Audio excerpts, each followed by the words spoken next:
Dans cette vidéo, j'ai envie de parler de 7 vérités brutales que j'aurais aimé connaître à 20 ans. On vient d'arriver au lac de Caume, on est dans une magnifique villa à plus de 20 millions d'euros, on passe des vacances de fou. Et en fait, en arrivant à l'aéroport, j'ai croisé un mec d'une vingtaine d'années. Il m'a demandé, Yomi, toi, après tout ce que tu as fait, après tous les business que tu as fondés, les millions d'euros que tu as gagnés, les personnes que tu as rencontrées, si tu devais me donner quelques conseils en tant que jeune de 20 ans, qu'est-ce que tu me dirais? Donc cette vidéo, elle est pour vous, les petits merdeux là, les petits mecs de 20 ans, qui sont motivés comme je l'étais à l'époque, qui ont cette ambition. Parce que si vous regardez cette vidéo, c'est que vous êtes un petit peu différent de la plupart des gens et que vous avez au fond de vous un feu qui brûle, une envie, une motivation. Et c'est le plus important, c'est le point de départ. Avec ce point de départ, il va falloir faire très attention. Cette vérité, elle est hardcore parce qu'elle peut vous faire vraiment réaliser des trucs. Faites l'expérience avec moi, vous posez, peut-être fermez les yeux et imaginez-vous que toute votre vie est un film qui a été projeté sur un écran de cinéma avec une audience pleine à craquer. Si cette audience avait vu toute votre vie, chacune des scènes, chacun des moments, les bons, les mauvais, les difficiles, les heureux, les moins heureux, s'ils avaient vu tout ça et que la scène qui était en train de passer devant l'écran, c'était ce moment précis que vous êtes en train de vivre maintenant. Qu'est-ce que les personnes qui sont en train de regarder le film de votre vie seraient en train d'hurler dans leur tête? Quelle décision est-ce qu'ils aimeraient prendre à votre place? Qu'est-ce que le personnage principal de ce film devrait faire différemment? Est-ce que c'est changer de taf? Est-ce que c'est quitter une relation toxique? Est-ce que c'est arrêter une addiction? Ou bien oser faire quelque chose? Oser lancer un projet? Oser déménager? Tout simplement, commencer d'aller à la salle. Peu importe qui vous êtes, peu importe où vous êtes dans votre vie actuellement, il y a forcément 2 ou 3 choses qu'il faut évidemment que vous changiez. Et la vérité, c'est que la vie, c'est simplement un film. C'est un film qui est en 5 dimensions. Et c'est surtout un film extrêmement important parce qu'on ne peut pas revenir en arrière. On pourra le regarder qu'une fois et c'est surtout le seul film sur lequel on peut avoir une influence. Dans chaque film, il y a un moment décisif où le personnage principal va changer. Et donc, est-ce que ce moment-là, pour vous, ce serait pas aujourd'hui? Alors, ce que vous pouvez faire, c'est fermer les yeux et imaginer, visualiser qu'est-ce que vous avez envie qu'il se passe dans la prochaine scène. Et ensuite, à vous d'écrire la suite de ce film. Numéro 2, tout se passe maintenant. Que vous ayez 15 piges, 20 piges, 25 piges, c'est maintenant que tout se joue. On a souvent l'impression, quand on est jeune, qu'on a énormément de temps devant nous, que là, voilà, on est à l'école, on fait nos études, on commence à entrer dans la vie professionnelle et que tout va se passer plus tard. Mais c'est complètement faux. Plus vous commencez tôt, plus vos chances de succès sont élevées. Et si vous avez de hautes ambitions, comme le fait de devenir millionnaire, par exemple, vous devez absolument commencer maintenant. Il y a énormément de personnes que je croise dans la rue, que je rencontre, qui n'ont malheureusement pas un sentiment d'urgence. C'est une des choses qui va faire la différence entre les personnes qui réussissent et les personnes qui échouent. Ce fameux sentiment d'urgence. Il y a Drake qui dit dans un de ses interviews, et cette phrase, elle me marque parce qu'elle est extrêmement vraie. Yo, sometimes you have to realize, like, yo, this is it. It's happening now. This moment decides the longevity of this whole thing. So. Donc en français, ça donne un truc du genre, à un moment, il faut réaliser que ça se passe maintenant. C'est ce moment qui va décider de toute la suite. C'est en train de se passer en ce moment même. Et la plupart des jeunes n'ont pas ça. Ils sont dans un espèce de mood où ils disent qu'ils ont envie de faire quelque chose, mais ils le font jamais. Ils disent qu'ils vont lancer un business, et ça prend des plombes. Ils disent qu'ils vont se former sur un truc et ils le font jamais. Non, les gars, c'est aujourd'hui. C'est pas demain, c'est aujourd'hui. C'est pas l'année prochaine, c'est cette année. Et tous les projets que vous avez, posez-vous la question, et c'est la question que je pose en général quand je rencontre des gens. Ils me disent, ah, j'ai envie de faire ça. Je dis, pourquoi tu l'as pas fait aujourd'hui? Et s'il n'y a pas de bonne raison, c'est juste que vous n'avez pas le sentiment d'urgence qui est présent chez toutes les personnes qui ont réussi. Je raconte des fois cette histoire et il y a des gens qui ne me croient pas, mais c'est la réalité. Je me souviens très bien de ce moment-là. Je devais avoir entre 4 et 7 ans. Je rentrais de la garderie et je parlais à mon père du fait que j'avais envie de lancer une marque de voiture. Voilà, les rêves de gamin, bien sûr un petit peu irréalistes, mais déjà à ce moment-là, je me disais comment je vais réussir, comment je vais changer ma vie, comment je vais devenir riche, comment je vais atteindre mes objectifs. Je le faisais à 4 piges et je le faisais à 7 piges, je le faisais à 10 piges. Je me souviens quand j'étais en cours, en début d'année, les profs ils demandaient à toutes les personnes dans la classe, ok, tu viens d'où? T'as quel âge? C'est quoi ton prénom? On devait un peu se présenter. Et qu'est-ce que tu veux faire plus tard? Et la moitié de la classe disait je sais pas. Et ça, c'est des personnes qui n'ont pas de sentiment d'urgence. Ils disent ah, je sais même pas ce que je vais faire dans ma vie et c'est pas un problème. Et année après année, on me pose la question et je sais toujours pas répondre. Et je vais à l'école, je vais choisir des cours à l'université que j'aime pas vraiment, juste pour passer le temps. Je vais commencer à entrer dans le monde du travail avec un taf que j'ai même pas vraiment évalué. Et ensuite, à 30 ans, à 40 ans, on se réveille dans une vie qu'on déteste. Et tout ça, ça vient du manque de sentiment d'urgence. Vérité brutale numéro 3, tes pensées créent la réalité. Pose-toi cette question. À quoi est-ce que j'étais en train de penser il y a 5 secondes?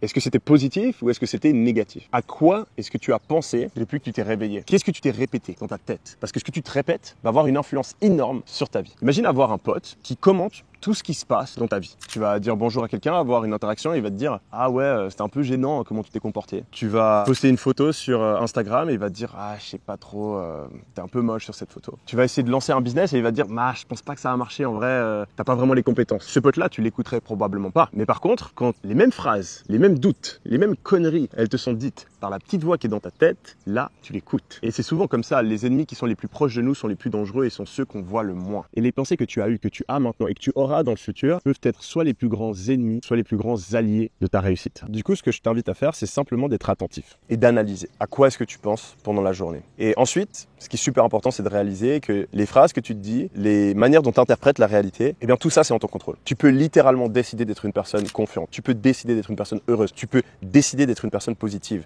Et c'est juste des habitudes. Quand j'étais plus jeune, une fois, je me souviens bien, je prenais le train avec une fille que je trouvais assez jolie. Un jour, elle m'a dit Yomi, en fait, tu te plains tout le temps. Et c'est vrai qu'en fait, on se voyait le matin, et le matin, j'étais un peu de mauvais poil, et j'étais là, ah, il pleut aujourd'hui, ah, ça fait chier, on va à l'école, ah, nanana. Et c'était un peu ma manière de faire la conversation. Et en fait, elle m'a dit ça, et je me suis vraiment fait la réflexion. Je me suis dit, ouais, c'est vrai, en fait. Et en fait, c'est chiant les gens qui se plaignent. Et donc, à partir de ce moment-là, j'ai fait vraiment attention de plus me plaindre. Et en fait, on peut faire exactement la même chose dans sa tête. On peut juste faire attention à ne pas se dire des choses qui vont nous faire douter, à ne pas se dire des choses qui sont négatives, à ne pas laisser des pensées qui vont nous handicaper s'infiltrer dans notre cerveau. Quand on foire quelque chose, décider de se dire, ok, j'ai pas réussi, mais je ferai mieux la prochaine fois, et au moins j'ai appris quelque chose, au lieu de se dire, je suis une merde et je vais jamais réussir. Et ça, c'est simplement une décision. Et plus vous prenez tôt la décision de créer des bonnes habitudes de pensée, des bonnes habitudes mentales, et bien plus ce sera facile. Parce que notre cerveau se rigidifie avec l'âge. Plus vous êtes jeune, plus il est modulable. Donc c'est super important que vous changiez ça très vite si vous êtes quelqu'un qui a des pensées négatives. Vérité brutale numéro 4, ça va pas faire plaisir à certaines personnes. Si t'as la vingtaine, il faut absolument que tu déménages loin de toutes les personnes que tu connais. Au moins pendant un mois, au moins une fois dans ta vie. Parce que ça va changer 3 choses extrêmement importantes. Je l'ai réalisé quand j'avais 18 piges. Quand j'avais 18 piges, je suis allé vivre un mois en Australie et 3 mois à Londres. Et ça m'a changé. Je pense que je serais pas ici aujourd'hui si je l'avais pas fait. Ça m'a premièrement appris l'indépendance. Ça m'a appris à devoir tout gérer par moi-même, à en fait vraiment prendre le contrôle de ma vie. Parce que quand on vit pas trop loin de ses parents, quand on a un gros cercle social, nos habitudes, etc., on est en fait pas vraiment indépendant. On dépend de toutes ces choses-là. Et le fait de perdre toute attache, de repartir de zéro d'une certaine manière, eh bien, ça nous oblige à être vraiment débrouillard et à prendre le contrôle de notre vie. Mais c'est pas le plus important. Ce qui est vraiment important, c'est ce deuxième point. C'est que déménager loin de toute attache, ça vous offre l'opportunité de devenir une nouvelle personne. On peut littéralement se réinventer. En fait, le cerveau fonctionne par habitude. Et donc, il a associé la personne que vous êtes, vos habitudes, les manières dont vous vous comportez, les choses que vous faisiez à des personnes, à un cadre, à un environnement. Et donc, si vous changez d'environnement, c'est beaucoup plus facile de changer aussi de comportement. Donc, typiquement, si vous voulez lancer un nouveau projet, si vous voulez changer des habitudes, si vous voulez développer une nouvelle personnalité, une nouvelle identité, déménager, c'est le meilleur truc que vous pouvez faire. Moi, j'étais quelqu'un de plutôt timide et quand je suis parti en Australie et à Londres,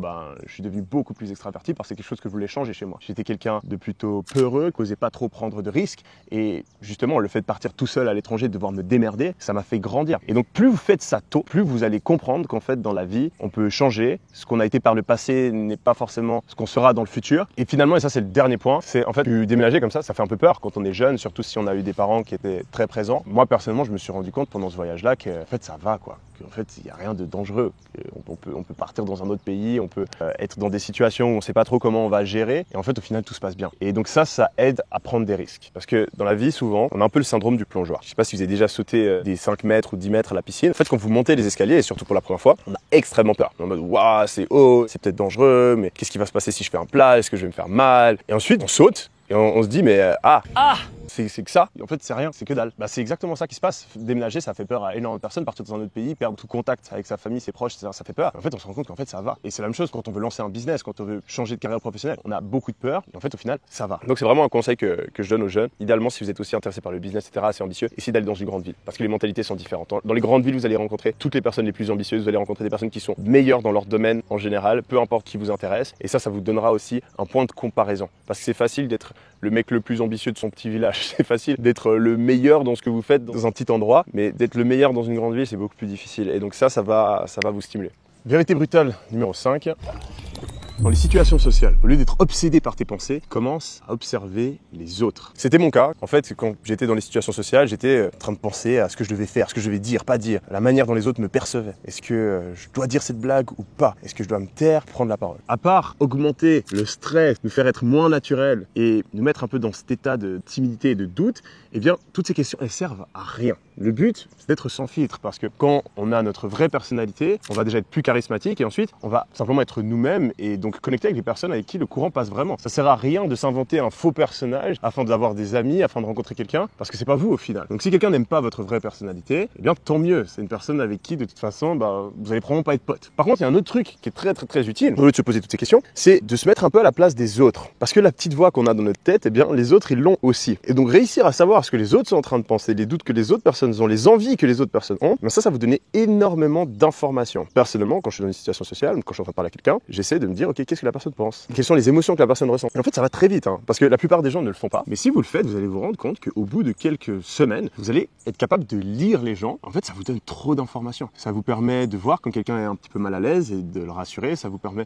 de voir dans des situations professionnelles, par exemple, si quelqu'un a besoin de feedback, mais qu'il n'ose pas le demander, si quelqu'un pense quelque chose de négatif, mais qu'il n'ose pas l'exprimer, eh bien, vu que vous prêtez attention à toutes les petites subtilités, à tous les petits signes que la personne va exprimer, vous allez voir et ça va énormément vous aider. Et donc, bien sûr, ça, c'est une habitude à prendre. Et donc, plus vous faites jeune, plus c'est quelque chose qui va rester ancré en vous et que vous allez pouvoir utiliser pendant tout le reste de votre vie. Vérité brutale numéro 6. Est-ce que tu savais que plus tu passes de temps à chiller à la maison, plus tu seras fatigué? T'es pas en train de récupérer, en réalité, tu es en train de rouiller. C'est le paradoxe de la dopamine et énormément de personnes ne l'ont pas compris. Tu as déjà probablement vécu une journée comme ça, tu te réveilles, tu es fatigué, tu vas au travail, tu rentres. Du coup, vu que tu es fatigué, tu te dis que tu veux te reposer, tu restes devant ton ordi ou la télé, tu chill, tu vas te coucher et le lendemain, en fait, tu es encore fatigué. En fait, c'est un paradoxe parce qu'on pense que si on se repose, on va récupérer de l'énergie. Mais en réalité, ce qu'il faut réaliser, c'est que souvent, l'énergie, elle vient après s'être forcé à être actif. C'est un petit peu comme, vous savez, les menteurs à l'ancienne où vous tirez une chaîne et ça fait et après ça démarre vraiment. Eh bien, si vous faites jamais l'effort de vous mettre en mouvement, de vous forcer à faire quelque chose que vous n'avez pas envie de faire, forcer à être énergique alors que vous n'êtes pas énergique, forcer à faire quelque chose de difficile alors que vous n'avez pas de motivation, eh bien vous passez à côté de la plupart de votre énergie. Donc je vous encourage fortement, même quand vous êtes fatigué, même quand vous êtes démotivé, à vous forcer à faire quelque chose de difficile. Ça peut être que pendant 15 minutes. Si au bout de 15 minutes vous êtes toujours crevé, vous voyez que ça va vraiment pas, ok, faites une pause, réessayez peut-être 1 ou 2 heures après. Si vous avez pris l'habitude de vous dire, quand je suis pas motivé, quand je suis fatigué, il faut que je me repose, il faut que je chill, eh bien vous êtes simplement victime du paradoxe de la dopamine et vous allez passer à côté de 30-40% de l'énergie que vous avez réellement et que vous pourriez utiliser pour accomplir vos objectifs. La meilleure manière de vous expliquer, c'est avec un exemple. C'était, je crois, il y a 2 semaines, j'étais au resto, commande une eau gazeuse. Le mec m'amène une eau plate. Et donc là, j'ai simplement bu la bouteille d'eau. J'ai rien dit, je me suis pas plaint, je me suis pas énervé, j'ai bu mon eau plate. Et je lui ai carrément donné un tip à la fin au mec. Pourquoi? Pas parce que je suis un mec ultra généreux et gentil, mais simplement parce que j'ai des priorités dans la vie. J'ai pas envie de passer même 2 minutes à m'énerver pour un truc aussi con que de l'eau. Et ce qui est fou dans la vie, c'est qu'il y a plein de gens qui sont en train de faire exactement l'inverse. Ils vont péter un câble au restaurant parce qu'on s'est trompé sur leur commande, alors que leur compte en banque est vide. Ils vont rager car leur programme favori ne passe plus à la télé et y penser toute la journée, alors qu'ils sont en surpoids. Ils vont passer des heures à discuter d'un débat sur la politique d'un pays dans lequel ils n'ont jamais mis les pieds, alors qu'ils ont une relation éclatée avec leur femme